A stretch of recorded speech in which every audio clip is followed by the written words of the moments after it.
Remember one cardinal rule, that winds always blow from high pressure to low pressure, whether it is in the context of surface winds or whether it is in the context of vertical air currents or whether it is in the context of upper air tropospheric winds.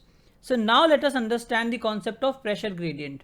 So the pressure gradient is nothing but the difference between two different pressures. So for example, if this is 900 millibars and this is 700 millibars, so the winds would blow from 900 to 700, and the steeper the pressure gradient, the faster is the speed of winds. For example, if this is 900 and this is 400, so here the speed of the winds would be greater. Now besides this, we have to also take into account the distance between the two isobars. For example, this is one isobar of 1000 millibars and this is another isobar of 900 millibars, and here the distance is less, whereas here in this case the distance is more. So here the speed of wind would be greater, whereas here the speed of wind would be lesser, because it has to travel a larger distance here and here it has to travel a smaller distance. We can visualize this by using the example of a ball. On a gentle slope, the ball would roll slowly,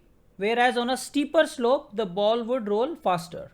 Now one more thing, when we name a wind, it is named from the direction from where it starts. For example, if a wind starts blowing from west, then it is called a westerly wind, and if it blows from east, then it is called an easterly wind, or if a wind blows from north, it would be called a northerly wind, and if it is blowing from northeast, then it would be called a northeast wind. So a wind is named from where it starts.